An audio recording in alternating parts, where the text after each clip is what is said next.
Olá, seja muito bem-vindo, muito bem-vinda a mais um dia da nossa jornada de leitura da Bíblia em um ano.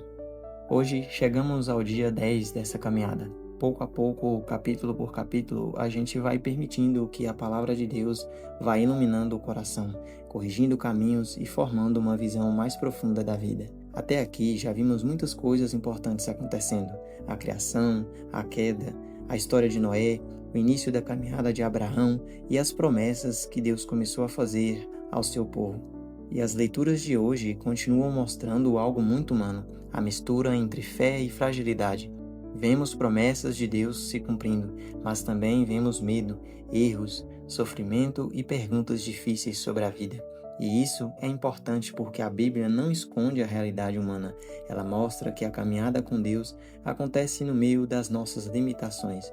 Hoje vamos acompanhar 3 momentos fortes: um episódio dedicado na vida de Abraão, o nascimento do filho prometido e o profundo sofrimento de Jó diante do mistério da dor. Então, vamos caminhar juntos por essas leituras. Gênesis capítulo 20. Abraão e Abimeleque. Abraão partiu dali para a região do Neguebe, estabeleceu-se entre Cádiz e Sura, e viveu algum tempo em Gerara. Ele dizia de Sara, sua mulher, que ela era sua irmã. Abimeleque, rei de Gerara, arrebatou-lhe, mas Deus apareceu em sonhos a Abimeleque e disse-lhe: Vais morrer por causa da mulher que roubaste, porque é casada. Abimeleque, que não a tinha tocado, disse: Senhor, fareis perecer mesmo inocentes? Não me disse ele que ela era sua irmã? E ela mesma me disse: É meu irmão. É na simplicidade de meu coração e com as mãos puras que fiz isso. Deus disse-lhe em sonhos: Sei que é na simplicidade do teu coração que agiste assim, por isso preservei-te de pecar contra mim, e não deixei que a tocasses. Devolve agora a mulher deste homem, que é profeta, e ele rogará por ti para que conserves a vida. Mas se não a devolveres, sabes que morrerás seguramente, tu e todos os teus. Ao romper da manhã, Abimeleque convocou todos os seus servos e referiu-lhes essas coisas. Todos ficaram muito atemorizados. Depois Abimeleque chamou Abraão e disse-lhe: Que nos fizeste? Em que te ofendi para que nos expusesses, a mim e a meu reino, ao castigo de um tão grande pecado? Fizeste-me o que não devias fazer. E ajuntou: Que tiveste em vista agindo assim? Abraão respondeu: Eu pensava que não havia certamente nenhum temor a Deus nessa terra, e que me matariam por causa de minha mulher. Aliás, ela é realmente minha irmã, filha de meu pai, mas não de minha mãe. Ela tornou-se minha mulher. Quando Deus me tirou da casa de meu pai, eu lhe disse: Fazei-me esta graça, onde quer que formos, dirás de mim que sou teu irmão. Tomou então Abimeleque ovelhas, bois, servos e servas, e deu-os a Abraão, ao mesmo tempo que lhe devolvia Sara, sua mulher. E disse-lhe: Minha terra está à tua disposição, fixa-te onde quiseres.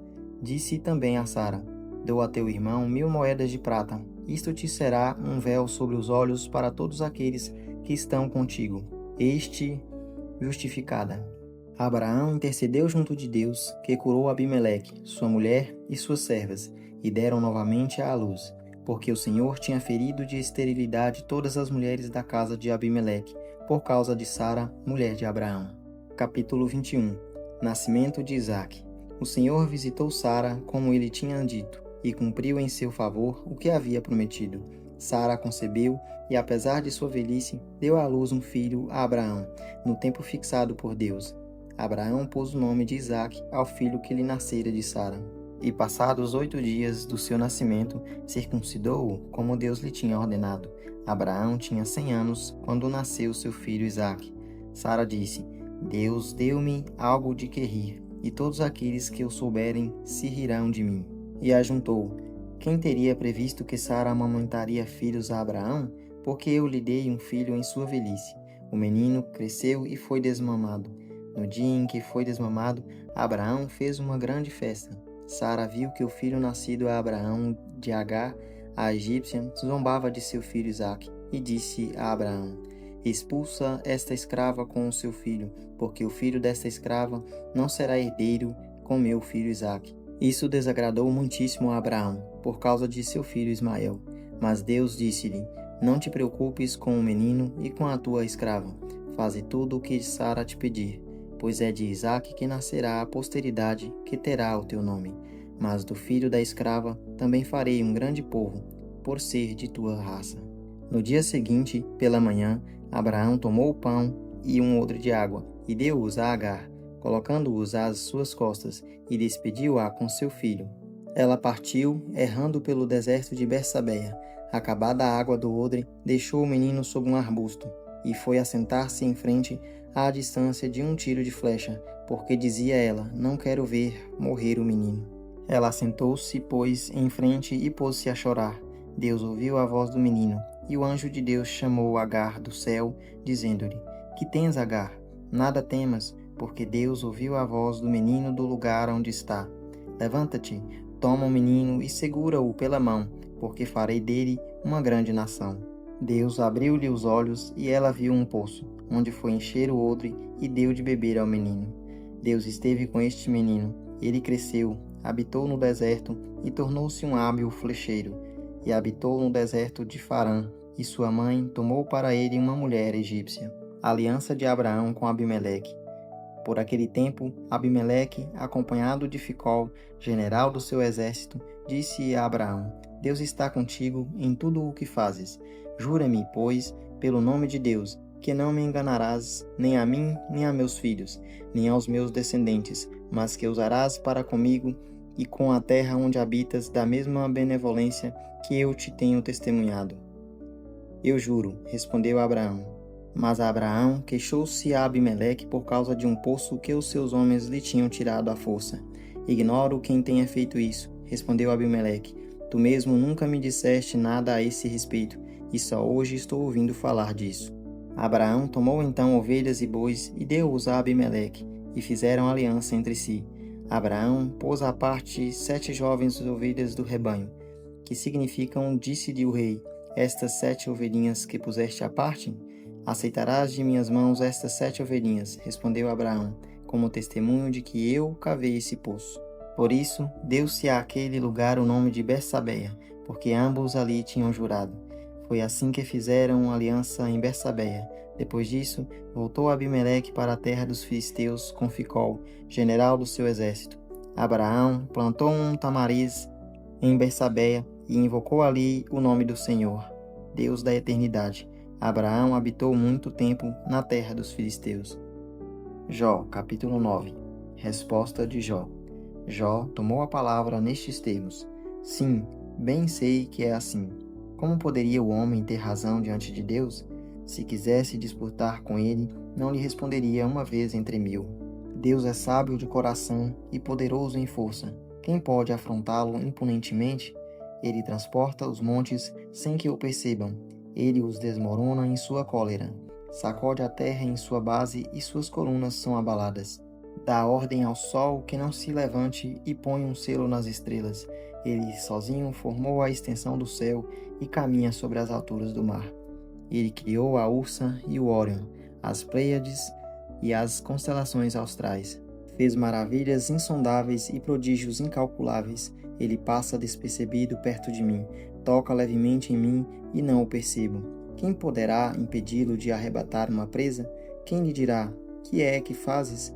Deus não retém o seu furor. Diante dele jazem prosternados os auxiliares de Raabe. Quem sou eu para replicar-lhe, para escolher argumentos contra ele?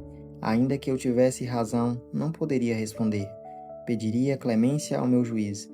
Se eu o chamasse e ele não me respondesse, não acreditaria que tivesse ouvido a minha voz. Ele me desfaz como um redemoinho e multiplica minhas feridas sem manifestar o motivo. Não me deixa tomar fôlego, de tanto me infartar de amarguras. Se se busca a fortaleza, é ele o forte. Se se busca o direito, quem o citará? Se eu pretendesse ser justo, minha boca me condenaria. Se fosse inocente, ela me declararia perverso. Sou íntegro? Sim, eu sou. Pouco me importa a vida. Aliás, desprezo a minha vida. Para mim, tudo é a mesma coisa. É por isso que eu disse que ele faz perecer o íntegro como o ímpio. Se de repente um flagelo causa a morte, ele se ri do desespero dos inocentes. A terra está entregue nas mãos do ímpio, e ele cobre com um véu os olhos de seus juízes. Se não é Ele, quem será? Os dias de minha vida são mais rápidos do que um corcel, fogem sem ter visto a felicidade. Passam como os barcos de junco, como a águia que se precipita sobre a presa. Se decido esquecer minha queixa, abandonar meu ar triste e voltar a ser alegre, temo por todos os meus tormentos, sabendo que não me absolverás. Tenho certeza de ser condenado. O que me adianta cansar-me em vão? Por mais que me lavasse com águas de neve, que limpasse minhas mãos na lexívia, tu me atirarias na imundície e as minhas próprias vestes teriam nojo de mim. Ele não é um humano como eu, a quem possa responder, com quem eu possa comparecer na justiça, pois que não há entre nós um árbitro que ponha sua mão sobre nós dois. Que Deus retire seu chicote de cima de mim, para pôr um termo a seus medonhos terrores. Então lhe falarei sem medo, pois estou só comigo mesmo. Capítulo 10. A minha alma está desgostosa da vida, dou livre curso ao meu lamento, falarei na amargura de meu coração. Em lugar de me condenar, direi a Deus: mostra-me por que razão me tratas assim, encontras prazer em me oprimir, em renegar a obra de tuas mãos, em favorecer os planos dos maus? Terás porventura olhos de carne, ou vês as coisas como as veem os seres humanos? Serão os teus dias como os de um mortal, e teus anos como os de um humano, para que procures a minha culpa e persigas o meu pecado? No entanto, sabes que não sou culpado e que ninguém me pode livrar de tuas mãos. As tuas mãos formaram-me e fizeram-me, mudando de ideia, queres me destruir. Lembra-te de que me formaste como barro e agora queres devolver-me ao pó? Não me derramaste como leite e me coalhaste como queijo? De pele e carne me investiste, de ossos e nervos me teceste. Concedeste-me vida e misericórdia, e tua providência conservou o meu espírito. Contudo, eis o que escondias em teu coração, vejo bem o que meditavas. Se peco, me observas, não perdoarás o meu pecado. Se eu for culpado, ai de mim. Se for inocente, não ousarei levantar a cabeça, farto de vergonha e consciente de minha miséria. Esgotado, me caças como leão, não cessas de desfraudar contra mim teu estranho poder. Renovas contra mim teus assaltos, teu furor cresce contra mim e vigorosas tropas vêm me cercar. Por que me tiraste do ventre materno? Tivesse morrido, nenhum olho me teria visto. Teria sido como se nunca tivesse existido. Do ventre me teriam levado ao túmulo. Não são bem curtos os dias de minha vida? Que ele me deixe respirar um instante, antes que eu parta, para não mais voltar ao tenebroso país das sombras da morte, opaca e sombria região, reino de sombra e de caos, onde a noite faz as vezes de claridade. Provérbios, capítulo 2, versículos de 6 a 8. Porque o Senhor é quem dá a sabedoria, e de sua boca é que procedem a ciência e a prudência. Ele reserva para os retos a salvação, e é um escudo para os que caminham com integridade. Protege as sendas da retidão e guarda o caminho de seus fiéis. As leituras começam em Gênesis capítulo 20, com um episódio que revela muito da fragilidade humana. Abraão chega a uma nova região e novamente, por medo de ser morto por causa da beleza de Sara, diz que ela é sua irmã. O rei Abimeleque, então, leva Sara para sua casa, sem saber que ela é esposa de Abraão. Mas Deus intervém. Ele aparece em sonho a Abimeleque e impede que o pecado aconteça. Esse trecho chama a atenção porque mostra algo muito real. Até os grandes personagens da fé falham. Abraão é o homem da promessa, o homem que caminha com Deus. E mesmo assim, ele age movido pelo medo. Mas, ao mesmo tempo, vemos que Deus continua conduzindo a história, mesmo quando as pessoas falham. Ele protege Sara, corrige a situação e restaura a ordem das coisas. Logo depois, em Gênesis capítulo 21, acontece algo que muda tudo. O nascimento de Isaac. Durante muito tempo, Abraão e Sara viveram esperando essa promessa. Humanamente falando, parecia impossível. Sara era estéril e já muito idosa, mas a palavra se cumpre. Isaac nasce e o próprio nome do menino significa riso, lembrando que aquilo que parecia impossível se transformou em alegria. A tradição sempre nos recorda que as promessas de Deus muitas vezes passam pelo tempo da espera. Nem tudo acontece na hora que se deseja, mas nada escapa ao tempo de Deus. Ainda neste capítulo, vemos também a história de Agar e Ismael, que são enviados para o deserto. É um momento difícil, cheio de dor. Mas mesmo ali, Deus não abandona. Ele escuta o choro do menino, abre os olhos de Agar para encontrar água e promete que também fará de Ismael uma grande nação. Isso revela algo muito profundo. Deus é fiel às suas promessas, mas sua misericórdia alcança muito além delas. Depois disso, aparece uma cena de paz. Abraão faz uma aliança com Abimeleque e planta uma árvore em Bet-sabeia, invocando o nome do Senhor. É como se a história mostrasse que, mesmo em meio a erros, conflitos e desertos, Deus continua conduzindo o caminho. Então, passamos para Jó capítulos 9 e 10, e aqui o clima muda completamente. Se em Gênesis vemos promessas e acontecimentos históricos, em Jó entramos no drama interior de um homem que sofre profundamente. Jó olha para Deus e reconhece algo muito importante. Deus é infinitamente maior que o ser humano. Ele fala da força de Deus, do poder que sustenta o universo, da sabedoria que ninguém consegue compreender, mas ao mesmo tempo, Jó expressa sua dor. Ele não entende por que está sofrendo tanto. Ele sente que sua vida está sendo esmagada e pergunta a Deus qual é o sentido de tudo aquilo. Esse trecho é muito forte porque mostra que a Bíblia não proíbe a pergunta. A tradição sempre ensinou que a fé verdadeira não significa esconder a dor, mas levar essa dor para diante de Deus. Jó não abandona Deus, ele fala com Deus. Mesmo no sofrimento, ele continua dialogando. E então chegamos ao pequeno trecho de Provérbios, que traz uma verdade simples e profunda. Ali se diz que é o Senhor quem dá a sabedoria. A verdadeira prudência, o discernimento e a capacidade de caminhar no caminho certo vem de Deus. E o texto diz algo bonito: Deus é escudo para os que caminham com integridade e guarda o caminho dos seus fiéis. É como se essa leitura trouxesse uma luz sobre tudo o que vimos antes. Abraão erra, mas Deus protege. Agar se perde no deserto, mas Deus escuta. Jó sofre e não entende, mas Deus continua sendo Deus. E por trás de tudo isso, existe uma verdade silenciosa. Quem caminha com Deus nunca está realmente abandonado. As leituras de hoje fazem a gente olhar para a própria caminhada, porque, de certa forma, todos esses personagens refletem algo da nossa vida. Às vezes, a gente se parece com Abraão, acredita em Deus, mas em alguns momentos o medo fala mais alto e surgem decisões erradas. Outras vezes, a vida parece um deserto, como aconteceu com Agar. Situações difíceis, momentos em que parece que não há saída. E em certos períodos, a experiência se parece muito com a de Jó. Perguntas, sofrimento e silêncio. Mas a palavra de hoje lembra algo importante. Mesmo quando a gente não entende tudo, Deus continua conduzindo a história.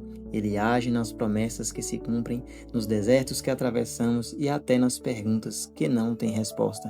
Por isso, a pergunta que fica hoje é simples: como a gente reage quando não entende o que Deus está fazendo? Continua caminhando ou abandona o caminho? A fé, muitas vezes, não é entender tudo, é continuar confiando enquanto se caminha. Hoje, vimos que Deus continua conduzindo a história mesmo quando existem erros, medo, sofrimento e perguntas sem resposta. Vimos que Ele cumpre promessas, escuta quem está no deserto e permanece presente até nos momentos em que a dor parece difícil de compreender. E isso nos lembra que a caminhada da fé não é perfeita, mas é acompanhada por Deus. Então, vamos encerrar esse momento colocando nosso coração diante do Senhor. Senhor, nós reconhecemos que muitas vezes também caminhamos entre fé e fragilidade. Assim como Abraão, às vezes o medo fala mais alto. Assim como Agar, às vezes nos sentimos perdidos em desertos da vida. E como Jó, existem momentos em que não entendemos o que está acontecendo, mas mesmo assim queremos continuar caminhando contigo. Dá-nos sabedoria para escolher o caminho da retidão. Dá-nos confiança para esperar o tempo das tuas promessas e dá-nos perseverança para permanecer firmes mesmo quando as respostas ainda não aparecem. Guarda nossos passos, sustenta nossa fé e ensina-nos a confiar em Ti em todas as circunstâncias. Amém. Muito obrigado por caminhar até aqui junto comigo. Amanhã continuamos no dia 11 da nossa jornada de leitura da Bíblia em um ano. Que Deus te abençoe.